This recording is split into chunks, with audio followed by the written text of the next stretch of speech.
Today we're getting into the latest Tesla news, including Tesla selling the US's best-selling car soon, semi-progress, Tesla selling a very large business, and more, so let's get into it. First up today, the Tesla Model Y has clearly in short time become Tesla's bestseller.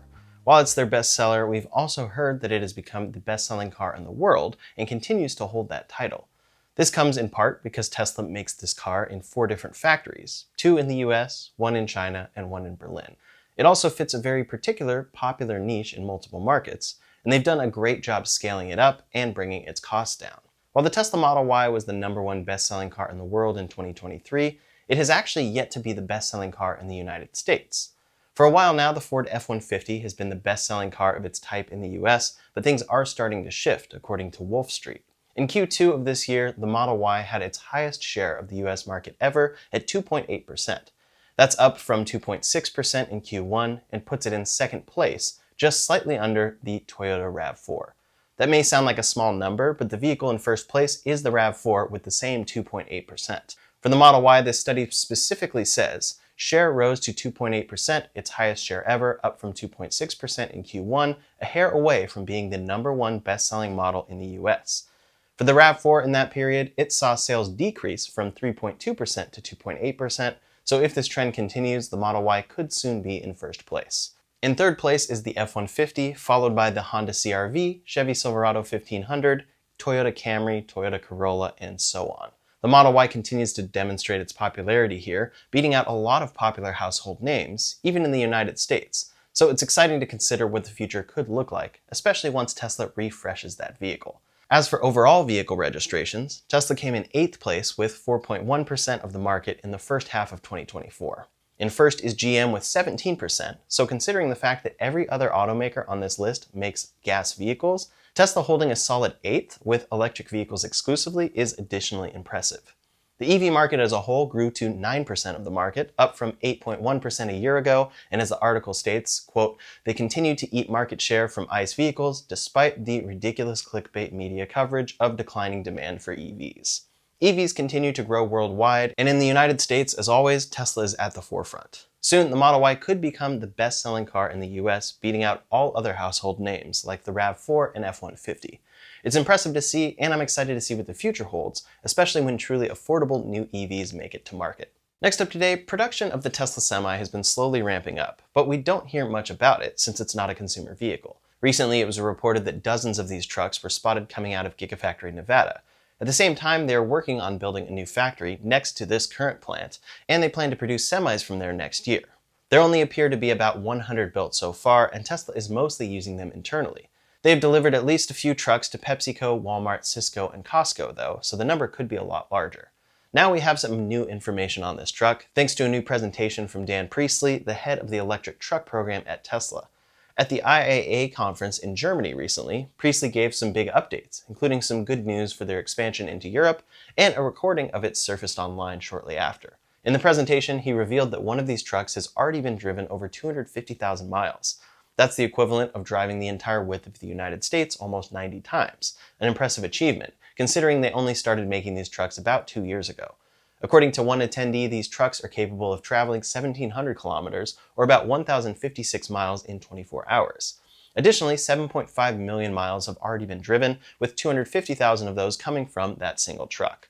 Those are all real-world miles, with the truck fully loaded, representing 15 million ton-kilometers of work. In practice, they also replace diesel vehicles 1 for 1, meaning they are just as effective, which will be a huge selling point for potential customers. Specifically, they claim the Tesla Semi will require no dedicated time for charging that would slow it down, compared to its gasoline equivalent. With megawatt fast charging and only charging when the vehicle would already not be in operation, like when the driver is off the clock, it can complete a trip in the same amount of time as its gasoline equivalent. In this slide, he explains that heavy lifting up serious grades is possible. To push this truck to its limits, they regularly drive the Donner Pass, which is a 2,203 meter elevation. Many have worried that the electric Semi would underperform compared to its gasoline equivalent, but that does not seem to be the case. As for efficiency, 100 kilowatt hours per 100 kilometers is proven and is continuing to improve. In this slide, we can see just how much more efficient the electric Semi is compared to its gas equivalent. He points out that while in the last 9 years gasoline-powered semis have become significantly more efficient, electric semis still only consume about half the energy per mile of the gas trucks that are available today. Then beyond that, the Tesla Semi is even more efficient than its electric competitors. We already know that electric consumer vehicles are much more efficient than their gas equivalents. For example, the rear-wheel drive Model 3 gets a combined 132 miles per gallon electric equivalent. That's way higher than any gasoline vehicle will ever achieve. But we did not have this data for semis designed to haul massively heavy loads until now. There was still a lot of doubt that a battery electric semi could have the energy capacity and longevity to be commercially viable, but this data is pretty convincing. It was also shared that these trucks have an average uptime of 95%, which is another thing potential customers will like to hear. That includes both scheduled and unscheduled maintenance. Furthermore, he shared that they are expecting new customers this year and will be scaling production in 2025, bringing lower costs.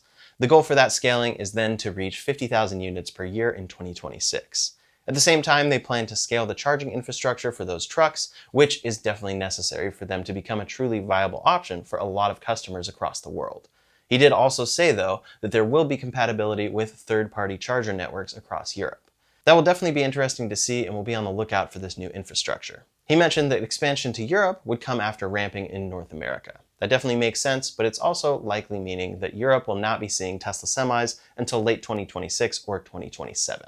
Next up today, while Tesla has long been more than just an EV manufacturer, their place within many different industries is seemingly in a state of flux at the moment. Alongside their groundbreaking electric vehicles, the company has also broadly expanded into a number of different energy storage and delivery products.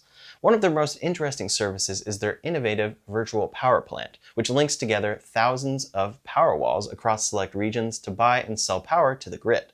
This means that many individual owners who generate their own power can sell their energy collectively to both support the grid and generate a bit of revenue for them in return. This program is only available in a few select regions, but it seems like Tesla may be getting ready to divest from their earliest market. Tesla first began their VPP program in South Australia, where they pledged to connect 50,000 homes with solar panels and power walls as a way to lower energy costs and provide grid-level service. Many years later, the program has reportedly done well to lower energy costs for many customers in the area, but has fallen very short of their goal of reaching 50,000 homes. Now, more recently, Tesla has announced that they are looking to sell their entire virtual power plant system in the region. It is currently connected to 7,000 homes with a 35 megawatt capacity and 70% of the connected systems having solar. Tesla wants to continue to supply the power walls and AutoBidder software that manages the system, but it seems like they want to divest from the actual day-to-day management of the program in the region. Tesla has also reportedly been looking to re-enter the area as a dedicated Tesla electric energy retailer, so this could simply be a way for them to streamline their products in the region. For current VPP participants, it sounds like the system should largely operate the same as before, but now with a different company backing it. I'm curious to see what the future holds for both Tesla Electric and their VPP program as a whole. The virtual power plant is already available in a few other markets, so I wonder if Tesla will sell in those regions if they look to expand their own electric retail segment.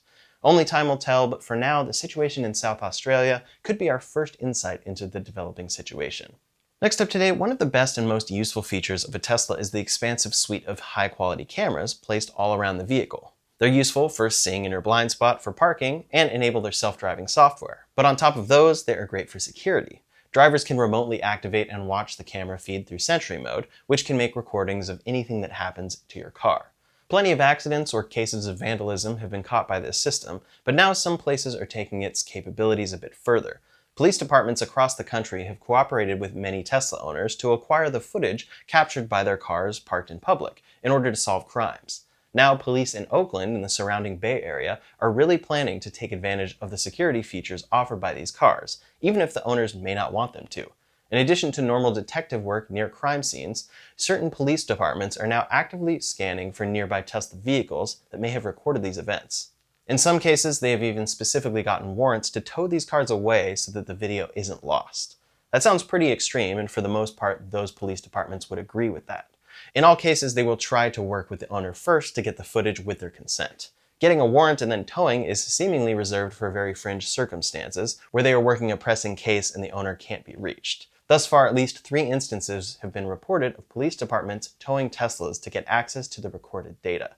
This is the kind of thing that may sound a bit scary or dystopian at first glance, but in a sense, it's like having a mobile CCTV camera on your car. Police work with security camera owners all the time to get important footage, and sometimes that does mean getting a warrant to access really important evidence. Getting your car towed for this reason is extremely unlikely, but know that your car does have some features that could make it a valuable tool to fight certain kinds of crime, which is definitely pretty interesting. Next up today, there has been a central paradox in modern vehicle design for a while now that has only been increasing in prevalence in recent years. Here in the US, it's no secret that large SUVs and trucks are the dominant vehicle category.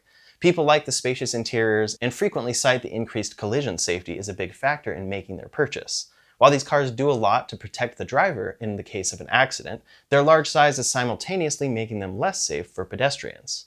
Pedestrian injuries and deaths are currently at a 40-year high, due in part to those designs, and it has prompted regulators to look into the issue. A huge part of what led to this situation behind the scenes was an EPA loophole, which allowed for larger vehicles to dodge certain kinds of emissions standards. This led to a cycle where customers kept buying larger and larger vehicles, and automakers kept making them larger to fuel demand. Now, one government agency is doing what they can to fight this trend in whatever way they can. NHTSA just recently published a notice which indicates a potential upcoming rule change in their safety score process. If it goes through, a new test will be added that will specifically assess pedestrian safety in all vehicle designs. This rule change would add focused regulations towards essential safety design elements like front bumper height. Taller front bumpers tend to cause increased harm to pedestrians, and these regulations would seek to bring that back under control.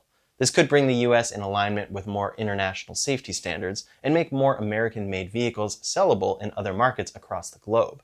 In addition, the EPA is looking to close the loophole which previously allowed for larger vehicles to skirt around stricter emission standards. This new rule change could end up having a big impact on the designs of many different electric vehicles from most major automakers. Large SUVs and trucks are extremely popular in the US, and they do make up a large part of the EV segment as well. While the first generations of EVs tend to be on the smaller side, a lot of the upcoming entrants to the market are large trucks and three-row SUVs. The F-150 was ranked one of the deadliest vehicles on the road for pedestrians, and that likely holds true for their electric version as well. Increasing safety for everyone on the road, even those not in the car, is extremely important, and it's great to see that regulators are taking this problem seriously. I'm very curious to see how automakers and consumers will respond, as it could prompt the next generation of American cars to actually be smaller for a change. Every car maker is going to have to reassess their current designs, and we could be looking at a big change for the entire industry. We may also see changes for things like the Cybertruck, which we know likely isn't sellable over in Europe due to pedestrian safety standards. Last up today, some updates from other automakers. Over at GM, their EVs have just gotten far better when it comes to charging. GM is the latest automaker to gain access to Tesla's supercharger network, following Ford and Rivian.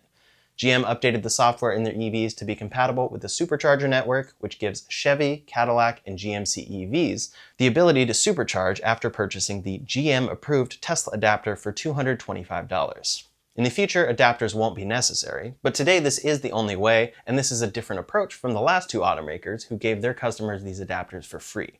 GM says customers now have access to 17,800 superchargers, so this is huge news for owners of those vehicles. Overnight, or at least once customers get their adapters, these cars are instantly far easier to journey with. Tesla superchargers make things easy on long drives, whereas third-party charging can be a bit of a toss-up. Over time, things should get better there, but for now, we'll likely see many GM customers switching to Tesla supercharging. The next automakers to gain access to Tesla's supercharger network include Volvo, Polestar, Nissan, and Mercedes. As always, there are questions as to how Tesla will handle these extra vehicles on their network, and that is part of why this is not rolled out overnight across the board. We'll see how things shape up in the long term here, but either way, this is fantastic for EVs as a whole. In order to drive sales even higher as we approach the end of the quarter, we are seeing other automakers across the industry push out a number of really compelling incentives. The month of July saw an 18% year-over-year rise in EV registrations, with rising incentives playing a big part in pushing down prices and increasing sales. In some cases, brands saw discounts rise well over $10,000 during this recent period. Kia has been the brand with the widest and most impactful incentives across the industry. For example, some sales of their three-row EV9 SUV saw price cuts by as much as $19,703. At the same time, the brand has also marked down their 2024 EV6 by up to $17,000 in certain cases. The brand is aggressively looking to take on Tesla by also offering a $1,000 and $1,500 cash incentive for current Tesla owners looking to buy an EV6 or EV9 respectively. The increasing availability of these incentives has probably done a lot to fuel the huge growth rates that legacy automakers have been seeing in the last year, with Kia's sales rising by 62% since last July. Other automakers have been heavily pushing discounts and incentives as well, with two standouts in particular. The VW ID.3 averaged around $13,015 in discounts, and the Honda Prologue was reduced by about $7,035. Again, while Tesla is still undoubtedly the leader in the EV market right now, other brands cumulatively make up over half of the market share right now. Tesla currently sits at around 48% of all EVs sold, which is still extremely impressive, but other automakers are starting to build some momentum. If you are interested in purchasing a non-Tesla EV, then the market seems to be currently in your favor. That's all the latest Tesla news for today, so in the meantime, if you want to see how Tesla manages to make so much more per car than every other EV maker, you can check out that video linked up here or in the description below. Thanks so much for watching, and I'll see you on the next one.